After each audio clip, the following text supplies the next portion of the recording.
Hello, bookworms. Welcome to The Best Book Ever, the podcast where we talk about your favorite books. I'm your host, Julie Strauss, and on today's episode, I'm talking to the brilliant Ysaura Vanegas. Ysaura is a director, producer, and trainer of interactive live events for Nickelodeon, and also the host, producer, and writer of the podcast How About a Story? This season on her podcast, she wrote her first audio drama where she combined her love for fairy tales and true crime together to create Following the Big Bad Wolf, a true crime investigation in fairy tale land. Ysaura got me to read one of those books that people tend to pick up when they're at a crossroads in their lives. I haven't read this one in years, and it was so fascinating to think about it again. I love talking to Ysaura about why The Alchemist by Paulo Coelho is the best book ever. Whether they read a book a day or a book a year, I love asking people to tell me about their favorite books. And that includes you, dear listener. What's your all-time favorite? Your desert island classic? What about the childhood favorite that you still know by heart? The mystery that took you by surprise? The biography that changed your way of thinking? Or the book club favorite that you can't stop thinking about? I'm looking for guests from all walks of life to talk to me about all kinds of books here on the show. Go to my website, juliewroteabook.com, and click on the button that says Be a Guest on the Best Book Ever. I'm really looking forward to talking to you. Now, back to the show. Hi, Ysaura. Welcome to the Best Book Ever podcast. I'm excited to be here.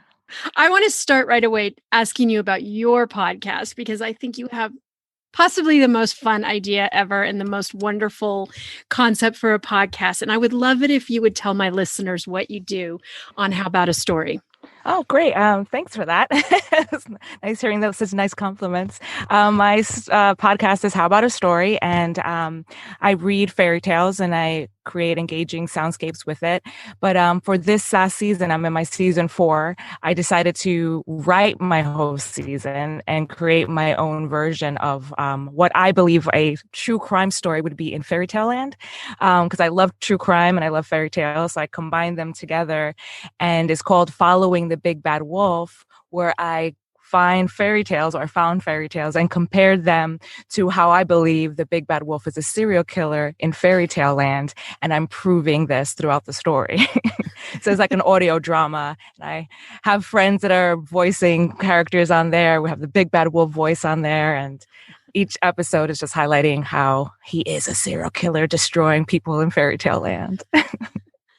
Does he have a redemptive arc? Is he at the end of your drama, is he redeemed at all? Or is he just a bad guy through and through? I have to listen and find out. He's a bad guy through and through. Actually, yeah, it does have a surprise ending, so I can't say how it ends. Okay. But we do follow him along and it's interesting. We do have an arc of his character. We meet him as a pup and how he's like a young wolf and how he engages in fairy tale with people, and then how he reaches and goes through becoming the vicious being that he is. And I even compare him to a lot of our own serial killers here in our world. So I compare the lines together so that way you can kind of see where I'm coming from. And then the big explosion at the end. It's only 7 episodes. They're pretty short. They're between 15 to 20 minutes long. So you get a little snippet of what's going on. And then we have the surprise ending at the end. But the first 3 seasons, were they your takes on, tell me about those, because those were a different format then. Yeah, definitely a different format. I started out with fairy tales from Puerto Rico because there were fairy tales that my mom had read to me when I was a kid. And I always thought that they were really interesting. And I was like, they're not really representative in our society. So I was like, I'm just going to talk about them. So I give a little history about them in the beginning. And then I say the fairy tale and I created like all the soundscapes for it and all the sound design for it. So it's more like you're actually walking through this experience with these stories. And then that was the first season, and then I went into the second season and I talked about different fairy tales and read about Alice in Wonderland, and I did that whole series. I did another season where we did all horror tales for Halloween, called it the Season of Fear. We talked about a whole bunch of the different stories, like the went to the Raven, Telltale Heart. Oh, fun. And, it was just fun to just kind of bring those up. The Ebony Frame, I had so much fun by Edith Nesbit doing that one. It was just so great to show this story about this man who finds a portrait of himself in this house and next to a portrait of a lady. And he's like, how does it happen? And this lady comes out of the picture and goes and like, they're like long lost loves. And it's like this whole engaging story about that. I like creepy stuff, so it was really fun to kind of do that season. Oh, I never heard of that one. That sounds good. Oh, it's a good one. It's a really good. Edith Nesbit does amazing horror stories, so if you get a chance, they're a quick read too, and they're fun. It sounds like exactly the kind of horror story I'm always looking for and can never find, which is I always want spooky but not gory. And those are so hard to find. Yeah, so you're not in the true crime world. That really gets. Oh, no. No, very little true crime in my life. But then, so that leads me to my next question. Who's the audience? Like, who are you trying to reach with your podcast? Because it seems like, do you accidentally get very young listeners?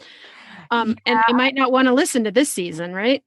That's the thing. Like, I think what I always think I'm going for like the older crowd, but I think it's more like young adults that I'm mostly hitting, like young adult. And I think that has to do with like what I do for my real life work, as I do a lot of stuff with younger kids. I work for Nickelodeon and I deal a lot with like engaging families and stuff like that. So I think when I start writing my own stuff or picking out my books, I don't go into like something that's super, super heavy, but like heavy enough that you can kind of like fill in the gaps to what else is going on there, depending what your mind is at that moment. And it does seem like a lot of my stuff is for younger audiences. But then also everybody loves to hear fairy tales and origin stories of fairy tales. That was the most popular class when I was in college, was the history of the fairy tale, where we all read those stories and went, oh, Cinderella's a very different story than what I grew up on. Yeah, because I love researching stuff like that too, and getting into the nitty gritty and like realizing, oh, Disney did it this way, and they put a little bit of dark to it, but not enough to like haunt you for when you go to sleep. But then you get into the real stuff, and you're just like, this is how it really is. What led you to these? Like, were you a big fairy tale reader when you were a kid? Well, I love performing. I'm a performer through and through. But one thing about fairy tales and stories was that I love the fact that when you read a story or it's being told to you, you get to paint in everything else. They're not showing, like, when you go to a movie, I love movies, but everything is being shown to you exactly how it's supposed to look, who the characters look like. But when you actually do a story, you get to fill all that in and paint it the way you think it is in your mind. And when I decided to do the podcast, I was like, I want to do something that I love doing, and painting the story or bringing someone else's story to life, and to paint it as much as I could with the words, with how I say the words, how I put the music over it, and the sound effects. So I'm still like kind of putting in my own interpretation of what it is, but still leaving it open to the audience to layer their own effects and what they think the characters look like, because that's what's so great about storytelling. Like, you have the opportunity to let everyone else put their own thoughts in it, even though things are written out. So when you're reading just in your leisure time, do you have this audio experience that every time you read, are you always hearing the soundscape of the story? I'm always engaged in this. Yeah. Whenever I read a book, that's what I'm doing. I'm imagining that I'm that character walking through whatever it is they're going through. It's just, my imagination is just crazy. Can you tell me how you found this book that we're talking about today, The Alchemist? I first came across this book when I was working at Barnes & Noble in New York City. I had a friend who was working there, and he was really well-read. His name was Siegfried, and he was a really good friend of mine. And he was like, have you read this book? And I was like, no, of course, I never read that book. And he was just like, you have to read this. And I was like, okay. And I read it, and I fell in love with it immediately, especially the way the book opens, because it's called The Alchemist. And then I think the first line is like, The Alchemist, grab the book or whatever. And I was like, oh my gosh, it's like, we're ready. We're in it. And that first story just was so compelling to me, talking about Narcissus and the lake looking into his eyes. I was just thrown into that. And I felt that when I was reading the book, it was kind of like I was the shepherd that was going around looking for my purpose in life. And that's basically like he was kind of on this cusp with this dream that was pulling him to go someplace else. And I felt at that time that it was kind of guiding me, like I needed some kind of direction. It kind of felt that way. And I learned a lot about myself, like trying to like listen to myself and like learning how to, like look at the world, but like also try to find your place in it.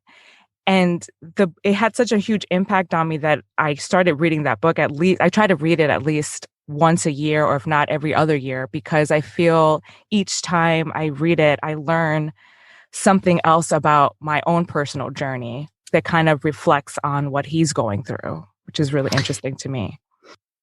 Can you describe the plot of this? I feel like this is a book that is frequently given to people when they graduate college, or, it seems like this is one of those books that everybody has on their shelf, but perhaps hasn't read. Mm-hmm. Could you describe it for people who haven't actually read it? It's about this shepherd boy who has this fantastic dream he's a shepherd boy and he has this fantastic dream in this building 2 nights in a row about going to the pyramids, which he's never been to. And he decides to get the courage basically by talking to people and to actually go and try to find these pyramids and see them. And the whole story is that his journey about going out of his comfort zone into the world and experiencing life and following like omens, which can be like just your own intuition in life. But then at the end, even though he goes through these fantastical things where he helps a person in his shop selling glassware, and then he meets a beautiful woman in an oasis, and then he meets the alchemist and actually learns from him, and then he gains like all these magnificent things by transforming himself into the wind in the end, which is the most ultimate thing, almost like fulfilling one of your greatest things that you've ever wanted to accomplish in life, but then still looking for this treasure that he had in a dream, but then realizing that the treasure was always where he was in the beginning. It's like, he has to go back to where he was when he had that dream to find this treasure. And it's like this big circle, like you always come back to yourself in the end and trying to find that comfort in who you are. What genre would you say this is? When people ask you about this book, what do you tell them? It feels like a self-help book to me. But that's a really great question. I have never even considered like it's a fiction book, but it feels so much more to me because literally every time I read it, I learn something. Even this time when I reread it again, I listen more to books these days. So I like listen to it again and I learned something new about it this time around. So I feel self-help, but it's not, it's fiction. Oh, I bet it's good to listen to on audio. I hadn't thought of that. I picked up a paper copy of it this time, and it didn't occur to me to look for it on audio. That is a good idea. Yeah, it was really interesting because the end of the book, he's when the shepherd is up on the mountain and he's like trying to transform himself into the wind. Mm-hmm. And so he's there and all this stuff is happening. He's talking to the wind, he's talking to the sun, he's talking to the sand. And I started laughing at myself when I was listening to that part, because my very first story on my podcast is called Laura Amiguita, and she breaks her leg and she's like very like distraught. And she ends up talking to all the elements of the world. She ends up talking to the ground that broke her leg. She ends up talking to the wind, the sun, to God at the end, which is what the alchemist, the shepherd does as well. And I was just like, what is this craziness that these two stories have so much in common? And I don't know, it was just really silly of me. I was just like, that's really crazy that I'm finding another connection with the story that I read every couple of years with something in my life. It's just weird. And it does have a very grown-up fairy tale feeling to it. And that was why I was asking you what genre you think it is, because as I was thinking through before we spoke, I thought, I don't know what to call this, because you could call it self-help or motivational. And then I thought, I bet some people think this is a big religious allegory. There's also a romance to it. Mm-hmm. And it's very hard to classify. Yeah, it really just takes you in like all these different places about yourself too. And it's kind of like showing yourself in different ways, like the romance part when he falls in love with Fatima, and like, his journey going when he's working with the guy in the shop and they're selling the crystals, and like that experience in life. And like we've all gone through life where we feel like we're successful in one thing and all of a sudden something happens and we have nothing and we have to start all over again and regroup and see where else we can grow in that moment. And I feel like we all, and I in my journey, I've experienced that, especially this year with COVID, how everything just demolished everything. And then like we have to regroup and try to figure out where we can stand on our own 2 feet in this situation. It just to me always is so, there's like a parallel all the time. Have you made big decisions based on this book? I don't think I've necessarily made like pivoting this changes in my life, but it definitely has helped with focusing on moments in my life that was pretty intense. Like like when I was going through, I had a big divorce a couple years back, and I read this book right around that same time. And it was just really comforting to know that even though I was going through this crazy time in my life, that I felt that I was strong enough to overcome it, because I can step aside and look at it objectively instead of being overcome by it. And I think that's what the book mostly teaches me, like just to not be overcome by it. You can actually step aside and view it from the outside and see how it's flowing within nature around you, how it's flowing within your life around you. I think that's what it does for me. I'm curious, since you reread it so often, this was my third time reading this book, and it has been different for me on the 3 different occasions. And I'm curious if has it ever been the case for you that you picked it up and disliked it, or it hit you wrong, or you thought this isn't doing what it's supposed to do for me, or does it always offer you something? I can say that there was one time that I picked up and I didn't read it all the way. I stopped off like I think halfway through, and I felt like that's all I needed at that point. I didn't need to go any further. And it's interesting because I didn't go in with the intent like, oh, I need this. Whenever I pick up the book to read it, I don't think that I'm reading it to help with the situation that's happening in my life at the time. I just think every time I think of the book, it's almost like I get like this feeling like, oh, that was such a good story. It would be really great to read it right now.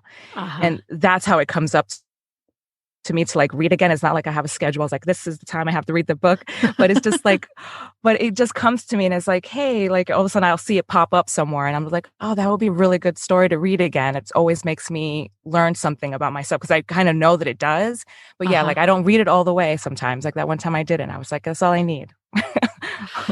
The second time I read it, which was, I don't know, maybe 10 years ago, it pissed me off. And I thought, this is a ridiculous book. And it's so funny to look back on it now because it makes me realize, oh, I wasn't doing the right thing for me at the time. And I think that's why the book pissed me off. So yeah, it speaks to that, like, yeah, that listening to your own intuition and like following through and like maybe realizing that you didn't want to go with your intuition at that time, maybe. And you're just like, this is the way I have to go. I mean, and that's not a bad thing. I mean, that's how we grow, right? That's how we learn like what is the right path for us by going counter sometimes of what we think is the right way for us. You learn things from those moments. And I think that's why I get nervous about the self-help designation because there's so much more than that going on inside this book than just you can have everything you want. And that's not really the point. Right. Yeah. And he just goes, the character does go through some misgivings, like when he loses all of his money because he trusted in a stranger that he had no idea. He didn't know anything about the language either. And he just lost everything. I mean, we all stumble through those situations too and have to learn through that. It's just the perspective and how we view it, I guess. Ysaura, what is your reading life like? Do you tend to go toward these books that have sort of a fairy tale or allegorical themes to them in general? Not normally. lately, the last couple of years, I've just been listening to a lot of books. I don't read a lot, but I love listening to stories. But I do like listening to mysteries, and I love true crime, and I think that's what gets me. And I during this whole pandemic stuff, I really haven't been listening to a lot of true crime, only because it's been such a down time that I tried not to. It just brought me down even more. But I do listen to a lot of mystery stuff because I think I like that the fact of trying to figure something out, even if it's just to know, like, to learn the different sides of things in life, because everything is a mystery and it's just trying to figure it out. I can tell you, most recently, I did listen to The Institute by Stephen King, and it's not a mystery. It's definitely about kids with superpowers who get treated badly. But it is a really great story because you don't realize in the beginning, like, these kids are being kept, and they're being kept in a secret area, and they're trying to use their powers to help with a bigger plot of stopping evil in the world. And I thought it was just a really interesting format, the way it was kind of unraveling before us, because we're not following the kids. We're actually following a police officer who's trying to get out of that work. He's not even trying to be a police officer, and he gets thrown into this. And like, I thought that book was really well done. And Stephen King is always such a great writer of those things. You listened to that one on audio? Yeah, I did. I listened on a long drive. It was great. I bet his books are so good on audio. I don't think I've ever listened to a Stephen King. Oh, you have to. Yeah. We listened to 2, and it's especially spooky when the sun's setting and you're driving. It's really nice. What's the other one that's good on audio of his? It's a number. It's a year. It's the year that. The Kennedy one where he goes back to. Okay, that's 11/29/63 or something like that. It's like the date that Kennedy was shot. Yes, that one. It's really, it's a love story, and it's that him trying to change that outcome, and like all the different outcomes that happen. It's so good. It's a really good story. I'm always so scared to read his books. Yeah, me too. I try to read, what was the clown one, It? I tried to read that book so many times, and I just couldn't. I had to put it down. There's no way. But I think I could listen to it. Oh my God, that sounds even more terrifying. Then there would be a clown in your ear. Yeah, that probably would be scary. When I was talking to you about talking on this podcast, you came back with The Alchemist really quickly. So this one obviously must be, you knew right away which one you were going to choose, it seemed to me. Is this something that you pass on to a lot of people, or? No, actually, I kind of, I have recommended it a few times, but it was this book I wanted to when you asked me, and then I had a backup book. The other book was going to be Blood Memory by Martha Graham. What's that? Are you familiar with the modern dancer Martha Graham? Just vaguely. I know very little. I know that she is a dancer. Yeah. So she's this famous modern dancer. She created her own type of dance style. But she wrote her autobiography called Blood Memory, and she talks about her journey as a dancer.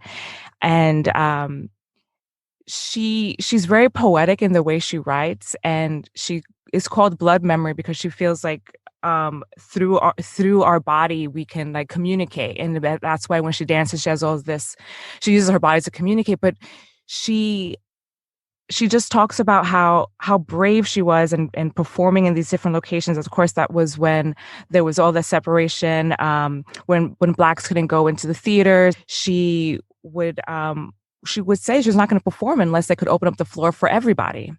And those are like big things to say and to do at that time. And she's just such a strong woman. And the way she wrote her book was just amazing. And I love the language that she used. And she's just so poetic the way she writes things. Now, are you a dancer? Yep. I used to dance a lot back in the day. Would it be as good of a read for someone who doesn't have a dance background? Yes, definitely. Really? Yeah. It's just the way that she writes is just so fluid, and she she understands how language can affect people, and I feel like she's very choosy in the way she describes things, and she really uses it feels like she's painting when I remember reading her book, and I was just like, oh, it feels like she's just painting this on the paper. It's just so well written, and I wish I could express like the visuals that I have going on in my head about it, because I don't have the quotes directly in front of me, but there's some words that she says that it makes it like our ancestry runs through our bodies, and we carry the language of our ancestors in our bodies, and we pass it along to the future generations. We like pass it through, and unless we understand what these stories are, we can't learn those lessons. What are you reading right now? Do you have anything on your nightstand? Actually, right now I'm in research mode, looking for lullabies, because I'm thinking my next season I want to be about lullabies. So I'm trying to find some lullabies out there in the world. Wow. So what would you do with them? I'm not completely sure. I found some really interesting, I found this Russian lullaby that is so eerie, and it's talking about wolves that will grab your kids at night, which is really interesting because all these lullabies are really creepy. And I think that's why I want to do them, because I want to, how is it that people sing these spookiest things to their children while they're trying to go to sleep? It is bizarre. It is bizarre. So I have a couple of them in my folders, and I'm still looking online trying to find some more. And it's going to click eventually, but I have a couple of ideas running in my head how I want to execute it. But I think I want to do another storyline thing like I did with my last season with lullabies. I can't wait to hear what you do with the lullabies on your podcast and see what you do next. I think your work is fantastic, and I'm just delighted that you joined me today. Will you share with my listeners where they can find you online? Oh, sure. You can find me on Instagram at How About a Story. And if you want to drop a line, you can go to www.howaboutostory and send me a line. If anyone has a cool lullaby out there they want to share, let me know. Oh, that's a good idea. Are you looking worldwide for any? Okay. Yeah, so you all want sides. It to be. Yeah, I want it to be international. It's going to be so good. I can't wait to hear it.